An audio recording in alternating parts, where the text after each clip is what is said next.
All right, let's jump right in. Today we're going to travel back in time, all the way to December 1951, to dig into a vintage issue of the spiritual magazine Akhand Jyoti. We're going to unpack the incredible, timeless wisdom from its founder, Yugrishi Pandit Sriram Sharma Acharyaji, and see just how much these old pages can teach us about our lives right now. Now, I know what you might be thinking. 1951? Seriously? What could that possibly have to do with my life today? And that's what's so fascinating. This magazine speaks to a problem that has only gotten louder with time. This deep feeling of unrest we have, even though we're surrounded by every modern convenience. The wisdom here? It isn't about technology. It's about the eternal operating system of the human mind and spirit. So here's our game plan for today. We're going to start by navigating the maze of our own minds. Then we'll tap into the vital energy that powers us all. After that, we'll uncover the surprising secret to real joy, understand what true freedom feels like through detachment, and finally, we'll wrap it all up and see how to use this wisdom in our lives. All right, let's do this. This really is the central question, isn't it? We have comforts and technologies that were pure science fiction back in 1951, and yet, anxiety, stress, that feeling of, is this all there is? It's everywhere. The magazine argues that the problem isn't out there, it's in here. It's not our circumstances, it's the state of our own minds. And that leads us right to our first stop, the inner world of our thoughts. The magazine makes it crystal clear that before we can change anything on the outside, we first have to get a handle on the chaos happening on the inside. This is ground zero. This is where the real work begins. Wow. Just let that sink in for a second. Every single thing you experience, every emotion, whether it's joy or sadness, it all starts from a tiny seed, a single thought. This quote tells us our mind isn't just watching the movie of our life, it's the director. Our thoughts aren't just random noise, they're the very tools we use to build our reality, for better or for worse. And that's the million-dollar question, isn't it? It's one thing to know that negative thoughts are bad for us, but it's a whole other ballgame to actually stop them from taking over. But the cool thing is, this magazine doesn't just point out the problem. It actually gives us a clear, practical playbook for taking back control of our own minds. And here's that playbook. It's basically a 3-step workout for your mind. I love how simple this is. First, you don't fight the negative thought. Nope. You just notice it, you see it, acknowledge it, almost like you're saying, there you are again, no judgment. Second, you get proactive. You deliberately plant a different seed. If the thought is anger, you actively think about compassion. If it's fear, you focus on courage. And third, you make your mind a fertile garden for those good seeds through constant practice. It's about training your mind day in and day out. Okay, so once we start to get a handle on our thoughts, the next step is to cultivate our energy. The magazine introduces this incredible concept called Pran Shakti, or life force. And we're not just talking about having enough energy to get through the workday here. This is about the fundamental vital energy that animates our entire being. Think of Pran Shakti as the electricity that powers the whole complex machine of you, your body and your mind. The text says this energy is literally everywhere, all around us and within us, but the flow can be weak or strong. Learning how to develop it, how to turn up the voltage, is the key to unlocking your full potential.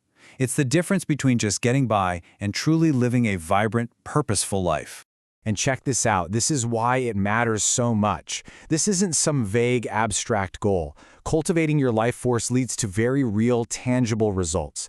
We're talking more physical energy, a sharper and more focused mind, more emotional balance so you're not on a roller coaster all day, and even a more radiant, magnetic personality that people are just drawn to. It's about becoming a more powerful, effective, and fully present human being. So, you've started managing your thoughts, you're building up this incredible inner energy. Now what do you do with it?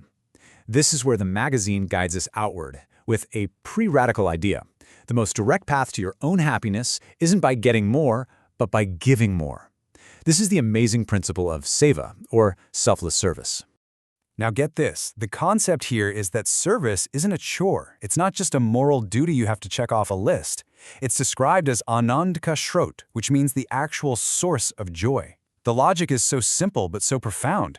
Chasing after our own desires often leads to feeling empty.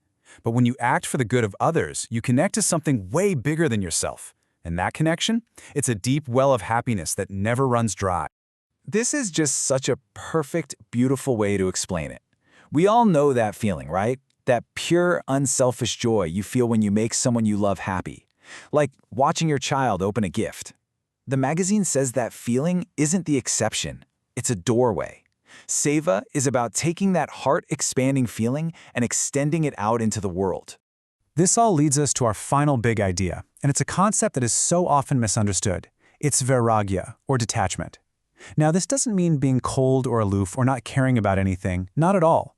It's about finding a state of inner peace so solid that it can't be shaken by the constant ups and downs of life. And this comparison just nails it. False detachment is basically running away from life, escaping your responsibilities. But true detachment is running towards life. It means you engage fully. You give 100% to your job, to your family, to everything you do, but your inner stability doesn't depend on the outcome. You aren't desperately attached to the praise or crushed by the criticism. It is absolute freedom. The freedom to act with your whole heart without being a slave to the results. To make all these ideas really hit home, the magazine highlights figures who actually lived these truths. A perfect example is Mahatma Gausidas, a revered saint who is known for his teachings on equality and spirituality. He's a real-world embodiment of these principles in action. This single sentence just ties everything together so beautifully. I mean, think about it. If you truly believe this, if you see that same divine spark in every single person, then how could you not serve them? How could you not treat everyone with love and balance? This single idea is the foundation for a life of joyful service and unshakable inner peace. So what a journey, right? We've gone through the maze of the mind, we've tapped into our inner power source, and we've explored the paths of service and detachment. So now, let's bring it all home. What does all this wisdom from 1951 mean for us today, in the 21st century? Here it is. This is the timeless toolkit for a meaningful life.